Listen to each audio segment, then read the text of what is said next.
so it's important. But then my boyfriend got me this like a month ago, and I kind of felt like, you know, it's a little inflammatory. Maybe I shouldn't wear it, you know.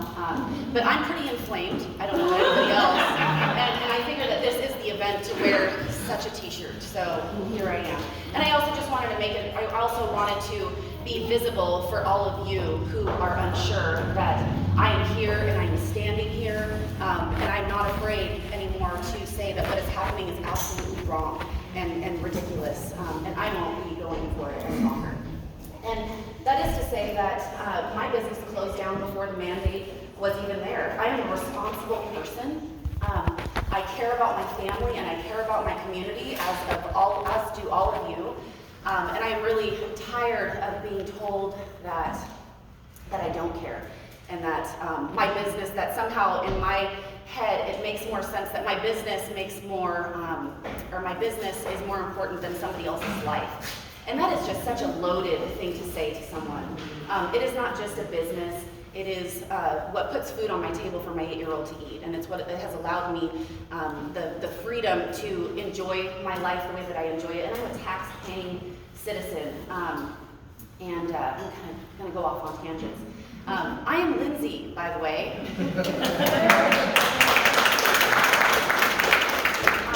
My business is Lotus Rose Massage in Port Angeles, downtown Port Angeles.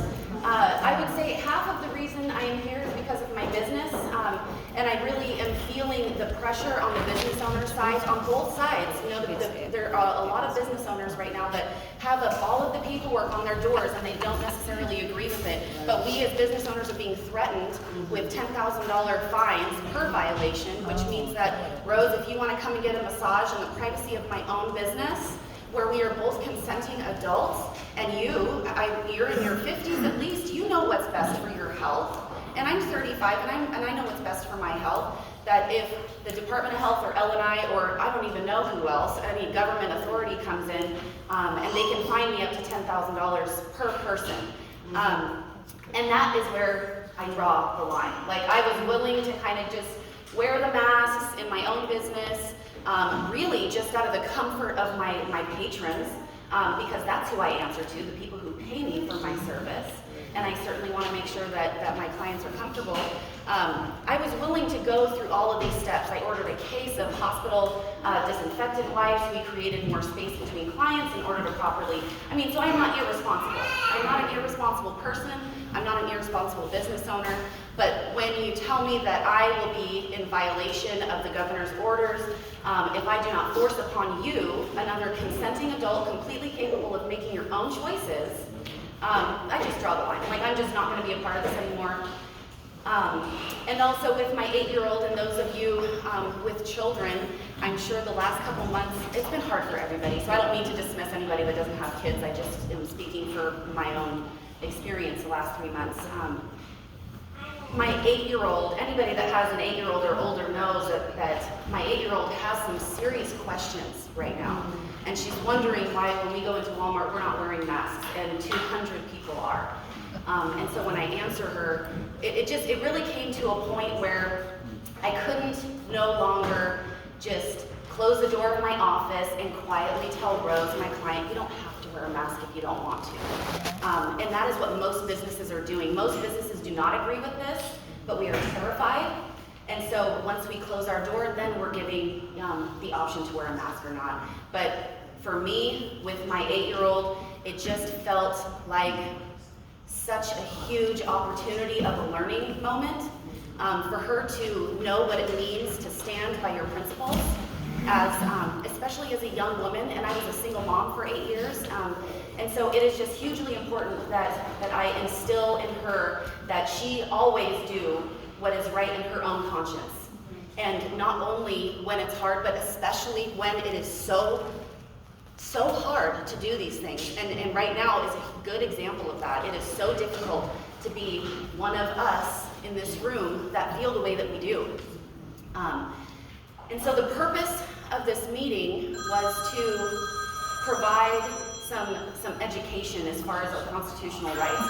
I don't even remember when I went through the Constitution, maybe in 7th grade. That was literally the last time I looked at it. Like, I have no idea. I'm not here to answer those questions, but that's why we brought Rick Martin, so that he can answer these questions for us.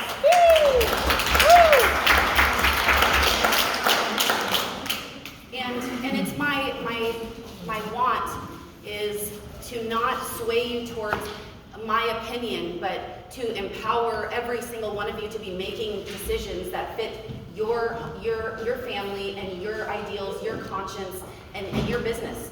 And so I make certain decisions in my business and my family. I don't expect everybody to do that. But isn't that kind of the point here too? Is that we're being told to just everybody fall in line. And so I think it's really, really important that we create space for everybody to be doing what is right for themselves and their families. Right. And that's the point here. So I went to Walmart today to get some pens so all of you could fill these out. And I was in the checkout line and I saw this Nick Cordero. I think he was a Broadway star. I'm not sure if anybody has seen this. Has anybody seen this article by show of hands yet? Really? Wow. So I saw it on my smartphone on the Google News, and I looked at it. I meant to read this before I came here, but Nick Cordero, a life cut short by COVID-19. I haven't looked at the article inside of it, but I did read the one on Google, and it was basically the same headline. 41-year-old man, good-looking guy, right? Beautiful wife, baby. It is sad. It is terribly sad that this man died.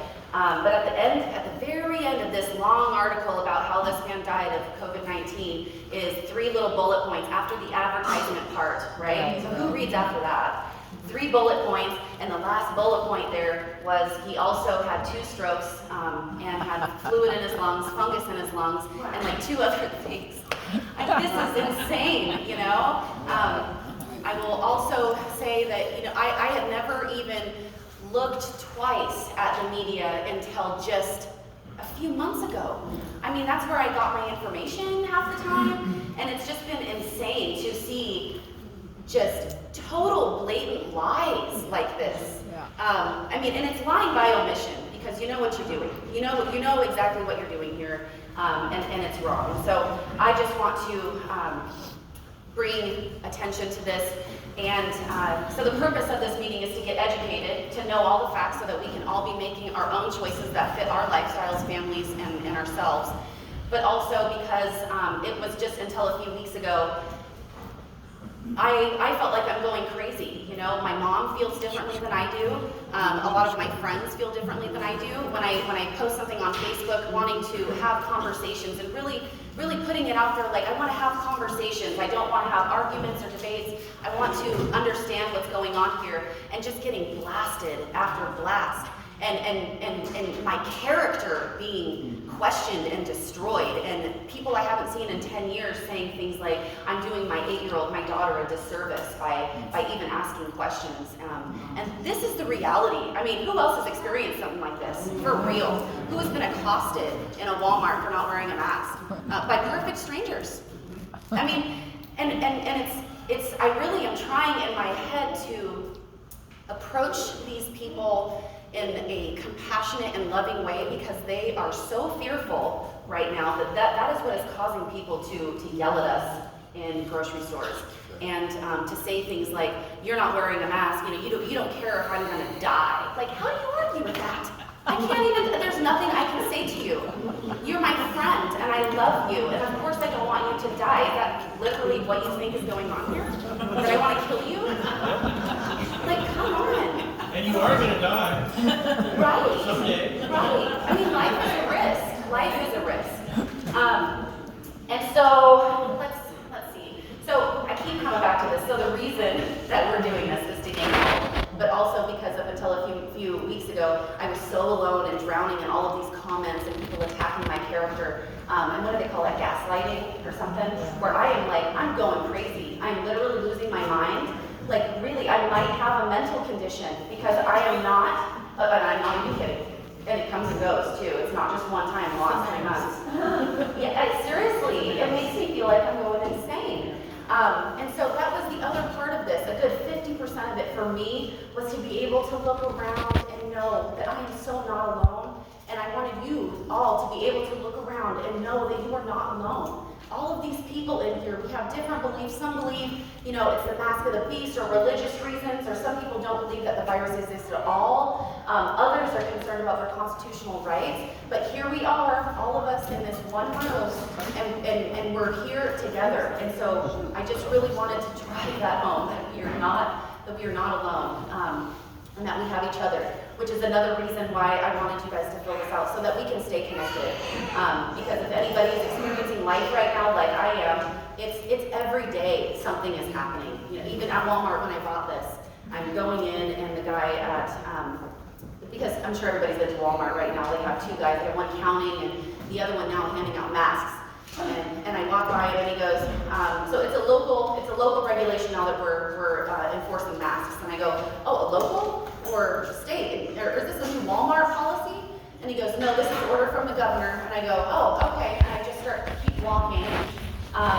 And he says, well, do you have a reason that you're not wearing a mask? And I go, I do. I mean, I have a reason. I have plenty of reasons. Well, what is that reason? And I know this is, a minimum wage worker at Walmart who is just being dictated to from above to ask these questions of people. And so it's also really important to be kind to these people. But it's so invasive. I'm trying to buy pens at Walmart at 8 o'clock in the morning, and well, why is it? What is your reasoning for not wearing a mask? It's just so oppressive and so invasive, and I just thought it was fitting that I went to Walmart this morning, had this experience less than an hour or less than 2 hours when I'm going to be addressing everyone, and also find this magazine as I am checking out my pens.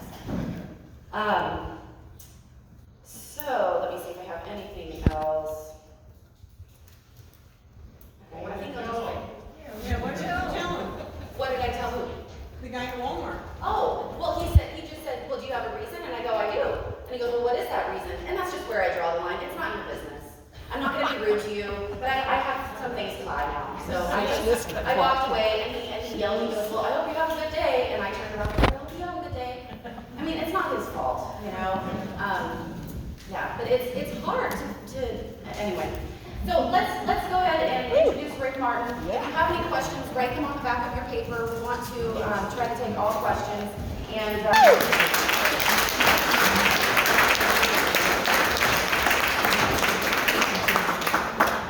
thank you so much. Everybody hear me okay? Yeah. Wonderful. First off, I'd like to give thanks to God for all together right now. And what we all got to focus in on is this is a spiritual battle between good and evil. And ignorance is not bliss. Ignorance is downright dangerous. And when you look into the research that's been done on wearing the masks, just the mask alone causes hypoxia. It lowers your immune system because your body becomes more acidic and makes you more susceptible to disease. So why are we committing suicide? And that's one of the things that we've been using. People that have to go to work and they're being told that Home Depot is one of them, and we just defeated them. And how we did it was, okay, health reasons, can't wear a mask, and it's a violation of the First Amendment, the First Amendment, which protects my freedom of religion. And I find wearing a mask is satanic because it's committing slow suicide. And you got to think of it that way because that's what it is. You're committing slow suicide by wearing this mask. Whose life are you saving? Not your own. And how many people have seen the videos of where these masks are being made? Has anyone seen that yet? Yeah, I haven't seen those. You've got a bunch of foreigners, well, they're not foreign to us, they're foreign to us, but what I'm saying is we have these people that have no gloves on, no socks, no shoes, filthy conditions, that are sewing these masks together that we're putting on our face. I mean, if you haven't seen the video, look for it. It's outright shocking. Rick? Yes. The mic seems to be cutting out. I did that to Lindsay as well. Can everybody hear him without the mic? Yeah. And it's a little difficult. Because I don't have any way of addressing that Did you issue. see who's next to you? Yeah. Steve? I can shut it off. Open up. Go from that route. Can we hear me? Yeah. Oh. Oh. Is this one on? Okay. We'll run it from there. Okay, the first thing that we got to realize is these government or governors' mandates. So have to put that closer to your mouth, it doesn't do any good. Thank you, Jeff. The governor's mandates, okay, and I brought paperwork backing up what I'm saying. With the wetlands issue back in 1990, even the Attorney General back in 1990 even stated here in Washington that the governor's mandates, his executive orders, have no force of law. Now that's what you got. This is your Attorney General making that statement. That anything that the governor says is an order is only a suggestion. It cannot be backed by fine or punishment. It's only a suggestion. And that's what we got to focus in on. They're saying that they're going to start fining $10,000 a day. Well, I'm sure you guys all know about Bob the barber in Snohomish that I came up from Texas to defend. He was threatened with $20,000 a day fines. Guess what? Whenever he gets something from the health department, he writes return to sender and send it back. And that's how they're going to handle it. They have no authority to issue any citations. Yeah, that mic's not working either. Can everybody hear Rick? Yeah. You need to move closer. Move closer. Rick, just put it down. It's not working. Well, we'll try. They can hear you. If they need to get closer, they can Use get the closer. Texan voice. There's a The point. Texan voice. All right, y'all. I brought pointed boots because I'm going to use them. We have several success other than Bob the barber. There's over 10,000 businesses. The first business that opened up was March 21st. Was a bar in Pennsylvania, and the same day they opened up, state troopers showed up. I got a phone call at 1 o'clock in the morning. It would be 2 o'clock in the morning, Pennsylvania time. State troopers are here. They're going to fine all my customers $500 a piece, and they're going to fine us $1,000 for being open. I said, okay, get the state trooper on the phone.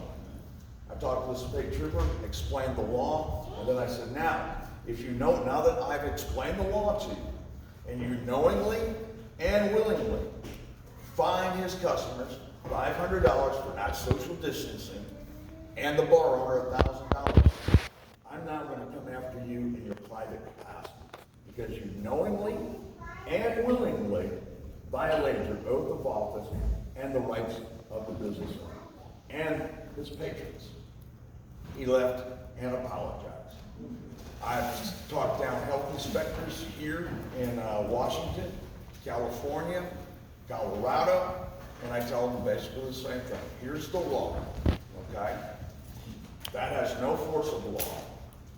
And then if you go back to, even if it became law, how do we get laws? It has to go through legislation, correct? And legislation votes on that law.